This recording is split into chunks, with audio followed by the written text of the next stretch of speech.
Hola a todos, el día de hoy quiero recorrer con ustedes una navegación filosófica en torno al materialismo histórico. Este material nos ha sido pedido por mi hermana, Katia. Espero sea de utilidad, hija, para las cosas que tú me solicitaste. Hablemos pues del materialismo histórico.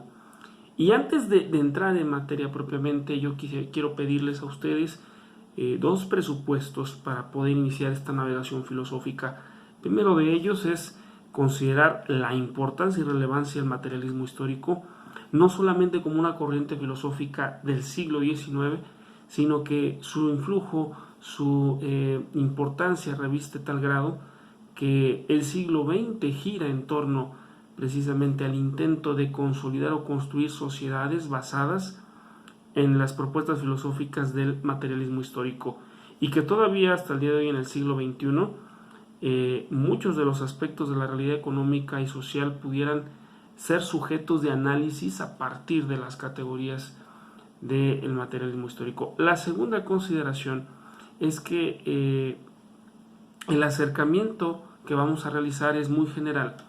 Dejo a los especialistas en marxismo, que por cierto son muy celosos de su estudio y se respeta eso, muchos de los matices que podemos encontrar en el materialismo. Habrá quien diga que el materialismo inicia con Marx y Engels, quien sostenga que no comienza con ellos o que ellos son iniciadores, pero hay toda una serie de pensadores ulteriores que valdría la pena analizar. Eso no lo voy a meter aquí a discusión.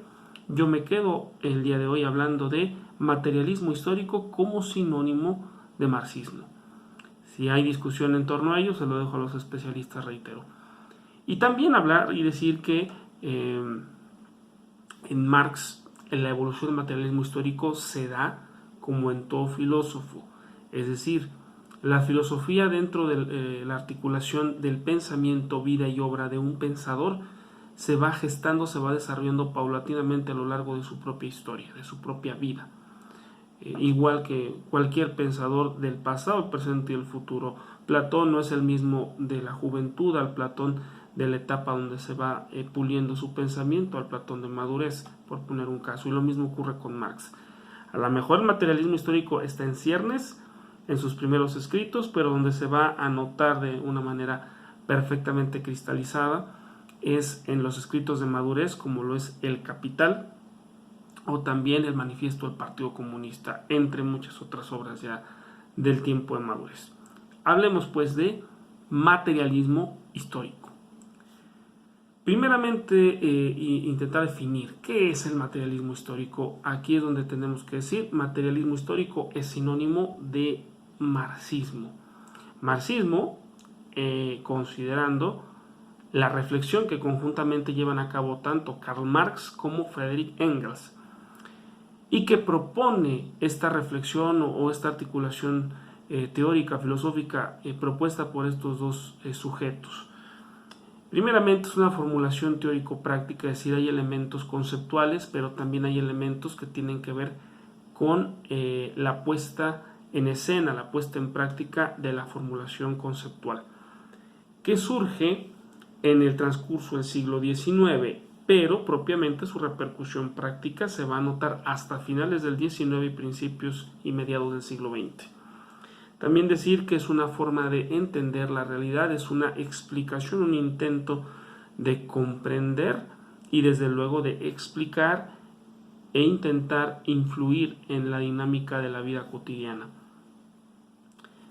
partiendo de las condiciones materiales históricas y económicas, a diferencia de otras filosofías que parten de aspectos del espíritu, como puede ser el alma, como puede ser Dios, como puede ser el conocimiento como tal, la posibilidad de que el hombre sea un sujeto cognoscente y demás.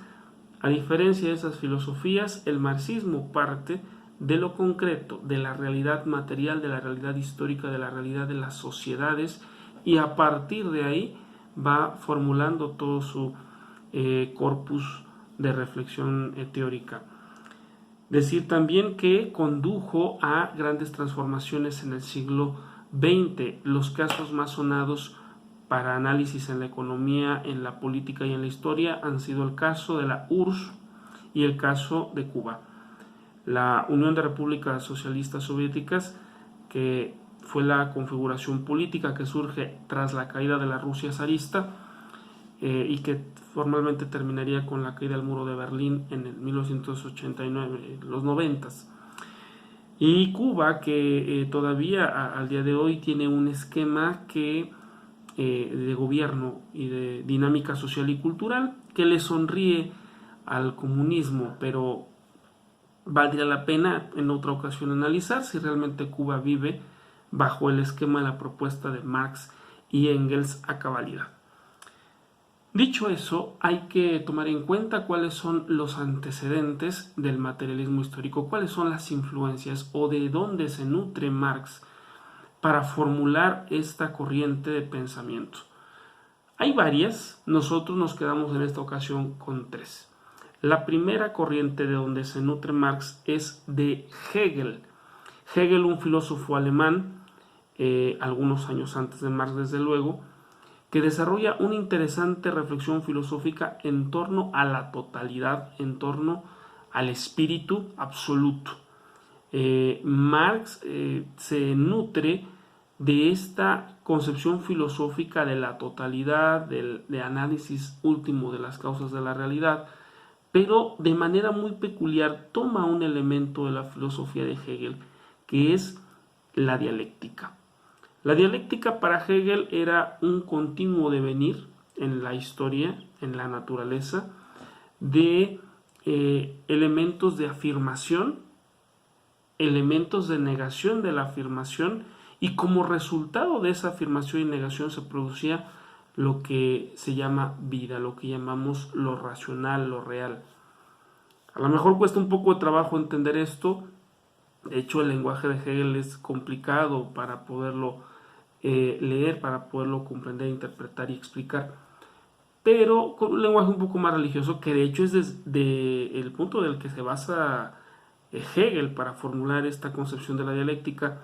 Hegel se basa en la Sagrada Escritura, particularmente en los escritos juánicos, San Juan, cuando en la idea de la Sagrada Escritura o la Biblia se dice que si el grano de trigo no muere, no puede dar fruto, no puede haber vida. O sea, la vida tiene que nacer de la muerte, tiene que proceder de un momento de negación, y en esa negación de lo afirmado es donde se produce propiamente la novedad, la síntesis. Habitualmente, en la mayor parte de manuales de historia de la filosofía, la dialéctica se va a resumir de la siguiente manera. Hay una tesis, un momento afirmativo de la realidad o de un objeto o de un ente. Hay una antítesis, un momento de negación, un momento de rechazo, un momento de destrucción de lo afirmado. Y después de eso viene un momento de síntesis. Esto supone problemas porque propiamente Hegel no usó esos términos. Y discutible si podemos entenderlo correctamente si usamos esta metodología, pero baste decir que la dialéctica es un momento de afirmación, un momento de negación de lo afirmado y un tercer momento donde se involucra lo afirmado y lo negado, y este momento de síntesis es superior porque involucra lo afirmado y también involucra lo negado. Eso que había desarrollado Hegel lo toma Marx, pero ahora lo aplica al ámbito de lo material. Ahorita explicaremos en qué consiste esto. El segundo pensador en el que se basa Marx y Engels es Feuerbach. Feuerbach, pensador materialista de la época, que formulará no solamente una concepción materialista del mundo, de la realidad y de la historia, sino también la genialidad hasta cierto punto, el intento voraz de negar la posibilidad de la cuestión religiosa. Es un materialismo ateo, y el marxismo va a conducir a lo mismo, a una visión de la realidad sin la necesidad de un elemento divino que la explique. Tercer componente supuesto es la filosofía de Saint-Simon y de Proudhon.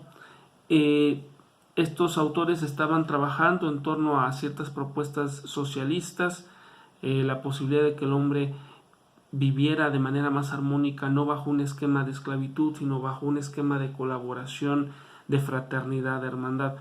Estos tres componentes, reiteramos, la dialéctica hegeliana, el materialismo ateo de Feuerbach y el socialismo de Saint-Simon y Proudhon, darán pie a la formulación de el marxismo, que obviamente se trata de materialismo histórico. Ahora bien, ¿cómo entender el materialismo histórico? ¿Qué es? ¿Es una ciencia? ¿Es una disciplina? ¿Una doctrina? ¿Una formulación política? ¿Una ideología pragmática? Podemos decir que el materialismo histórico es, por un lado, un método, por otro lado, es una doctrina, y, siguiendo la dialéctica hegeliana aplicada al marxismo, hay una combinación de ambas cuando se trata ya de entrar en el terreno de la pragmática o la praxis. Primero, en cuanto a método, ¿qué podemos decir del materialismo histórico? Materialismo histórico se sostiene primero, o ante todo, del materialismo dialéctico. Recordemos, en Hegel la dialéctica implicaba afirmación, negación y la síntesis, momento donde se recogía la parte de la tesis y la antítesis. ¿Qué va a hacer?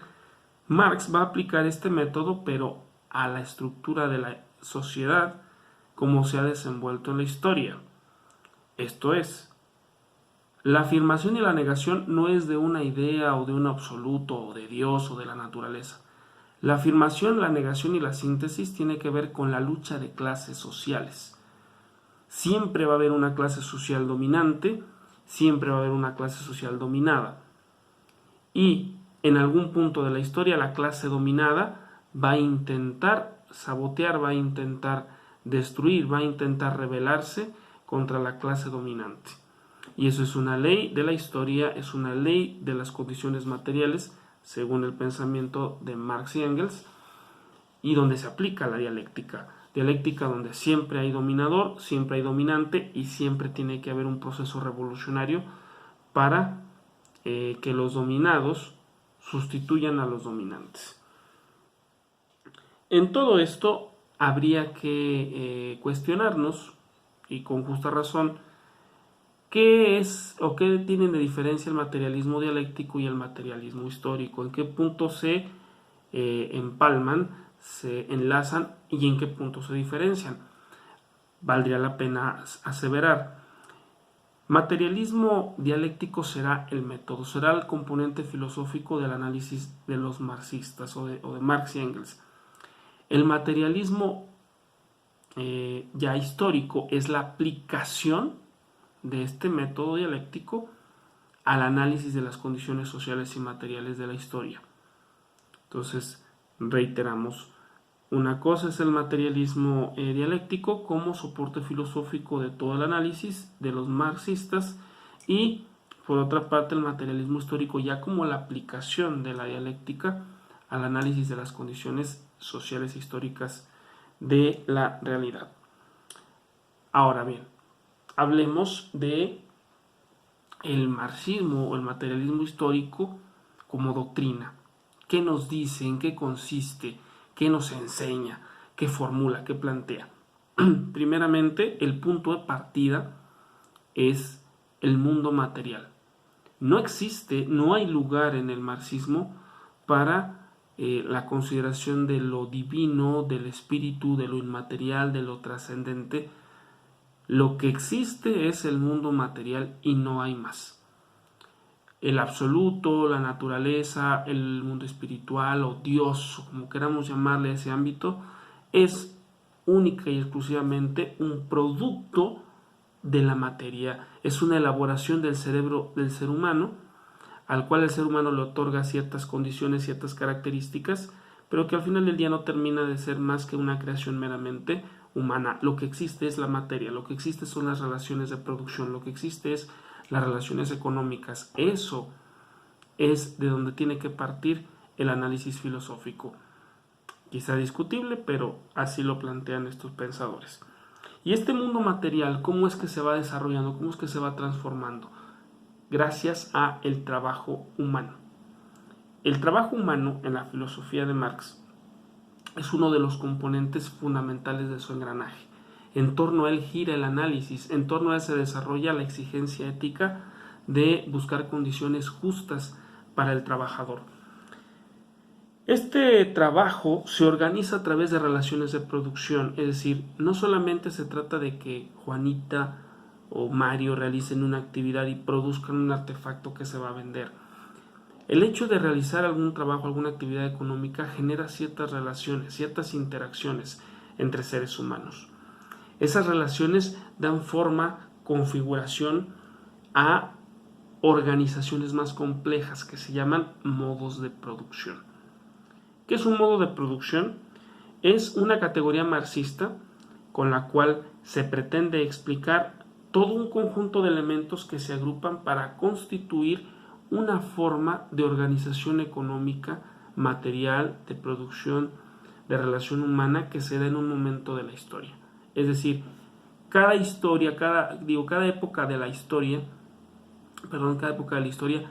tiene ciertas formas de organización de todos los componentes económicos, sociales, culturales y demás. Y esas formas como se dan en la historia van cambiando, se van transformando, pero se mantienen ciertos elementos, que es donde se vuelve más minucioso y más perspicaz el filosofar de Marx y Engels. Porque los modos de producción, para que funcionen, para que se puedan entender, implican tres cosas.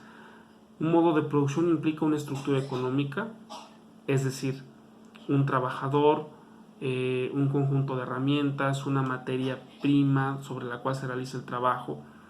Implica, en segundo lugar, una superestructura jurídico-política, un conjunto de leyes, de normas que regulan las condiciones económicas de los pueblos. Y en tercer lugar, una estructura ideológica, una serie de normas no escritas que los seres humanos de una determinada clase social y de un determinado país, de un determinado conjunto social, establecen para regular las condiciones económicas. Si por ejemplo yo te digo que robarle a alguien que ha trabajado es malo, eso forma parte de una superestructura ideológica, es decir, el hecho de darle una connotación de negativo a una cierta conducta humana dentro del ámbito de las relaciones económicas. Dicho esto, pues tenemos delineado lo que son los modos de producción. Modos, por un lado, el conjunto de todos los elementos. Relaciones de producción serán las interacciones muy particulares que se dan entre los seres humanos al momento de realizar las actividades económicas relacionadas con el trabajo. Ahora bien, en el trabajo humano, a lo largo de las sociedades, a lo largo de la historia, se han dado diferentes formas de explotación. Como nosotros podemos notar a continuación en este material, es una famosa tabla que se usa para explicar los modos de producción y las relaciones de producción. Tenemos aquí lo que son, en primer lugar, los modos de producción. Aquí está cada uno.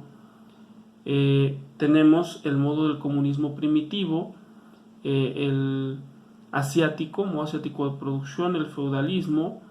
Tenemos también el capitalismo y luego, desde luego, el paso a el socialismo, de donde se derivará después un retorno al comunismo.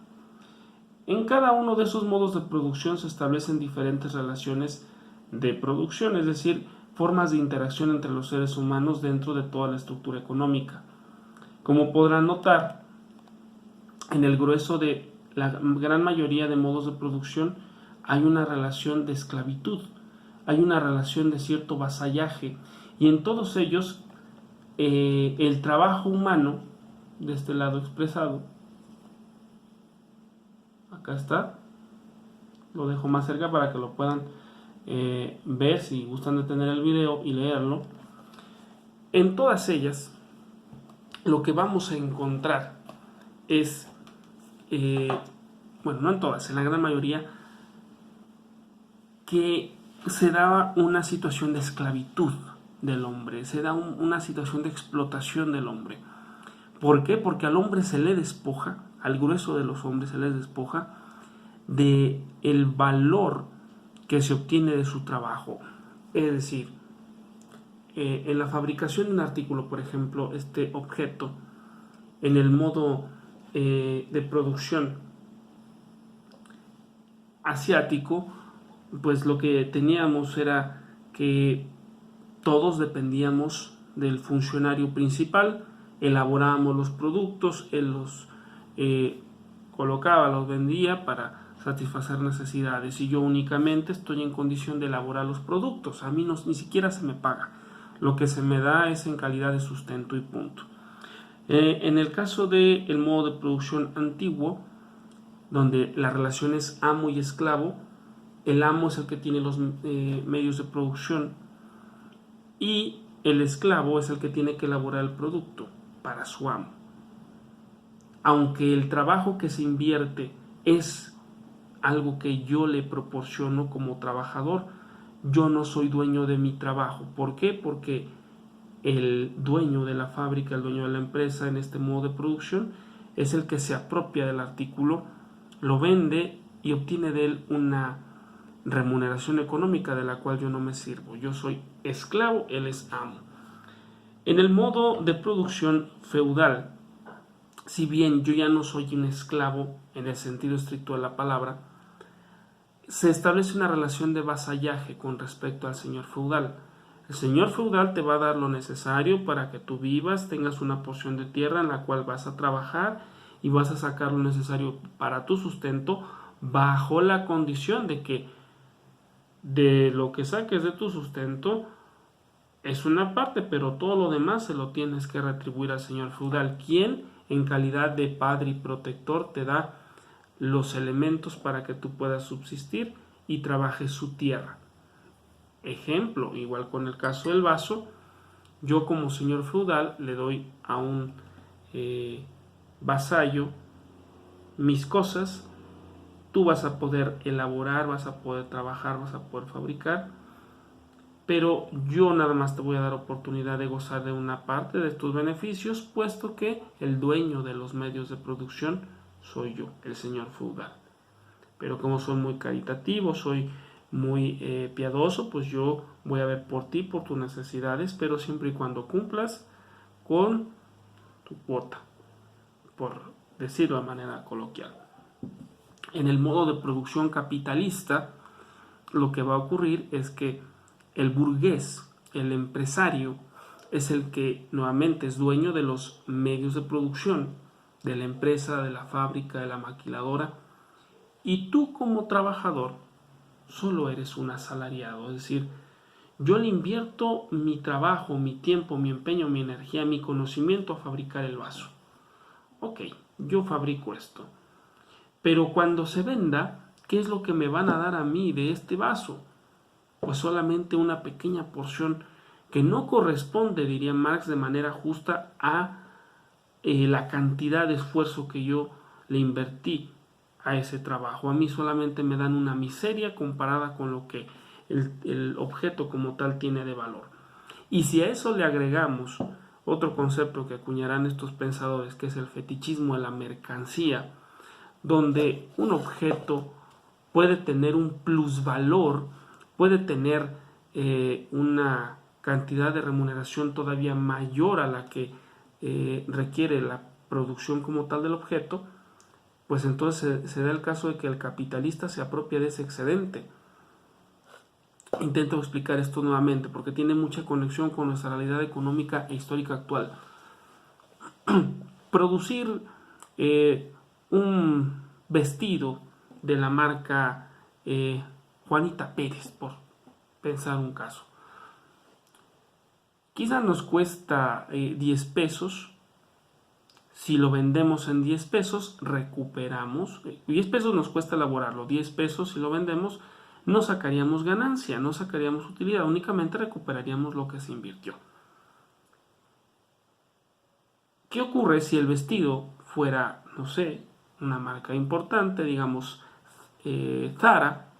Zara el vestido costó para elaborarse 10 pesos, pero yo lo vendo en 100 pesos. ¿Por qué? Porque la marca, el fetichismo de la mercancía, es decir, un plusvalor, una falsedad que se añade por el simple hecho de que el artículo tiene una marca reconocida, le agrega ese plusvalor. El hecho de ser marca reconocida le agrega ese plusvalor, de tal suerte que ahora el artículo no vale 10 pesos, que fue lo que costó su elaboración, sino vale una cantidad mucho mayor. Si esto ocurre a la hora de que yo vendo el vestido de Zara, yo voy a obtener 10 pesos, obviamente, que son con los que voy a cubrir lo que me costó hacer el vestido, pero los otros 90 pesos son una ganancia adicional que se embolsa el burgués, que se embolsa el capitalista, el dueño de los medios de producción, y que esa cantidad no va a parar a los bolsillos del trabajador.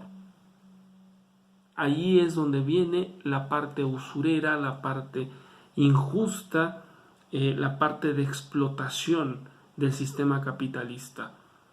Y al menos en eso habrá que concederle la razón a Marx. El capitalista siempre se va a apropiar en su beneficio de muchos elementos de ganancia, de los cuales el trabajador apenas iba a ver una miseria, una ínfima cantidad en su bolsillo. Pudiéramos cuestionar muchas cosas en torno a eso. Yo con lo que me quedo es simple y sencillamente decir, en efecto, los modos de producción se articulan según ciertas relaciones de producción. Ya hemos visto cada uno de estos modos, cada una de estas relaciones, y siempre hay dos grupos sociales, dos clases sociales. Reiteramos, la clase dominante, la clase de dominados. ¿Qué va a decir Marx y Engels? Que en la dialéctica, es decir, en el movimiento histórico natural de las sociedades, siempre se dan sucesos de evolución, sucesos de cambio. ¿Cómo es que un modo de producción comunista pasó a ser un modo de producción asiático y luego antiguo, después pasó a ser feudal y finalmente al capitalista? Porque en todos estos momentos históricos se gestaron, se presentaron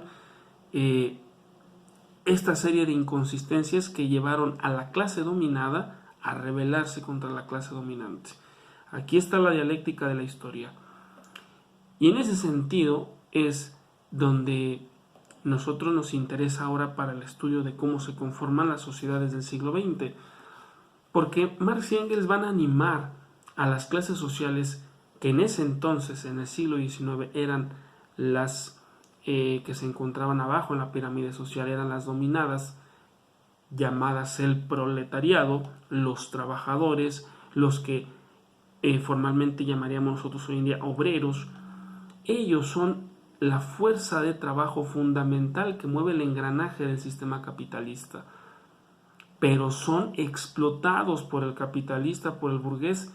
Es momento de despertar las conciencias para que la clase proletaria se rebele contra el capitalista, para que los medios de producción se socialicen, es decir, ya no sean solo del capitalista, sino que sean absolutamente de todos los miembros del proletariado, para que todos puedan gozar de los beneficios de tener los medios de producción, que todos puedan producir, que todos puedan tener y gozar de los excedentes al vender los artículos, las mercancías. Así es como una formulación que era originalmente teórica de explicación en el caso del marxismo desemboca ahora en una formulación pragmática. Esto nos lleva a reconocer en Marx dos componentes fundamentales o implicaciones resultantes de su formulación filosófica. El primero es la praxis. Marx y Engels combatieron con toda su energía todas las filosofías que solamente pretendían comprender el mundo, que solamente pretendían explicar la realidad, la totalidad, el absoluto, etc. Para ellos, siguiendo la tesis 11 sobre Feuerbach, que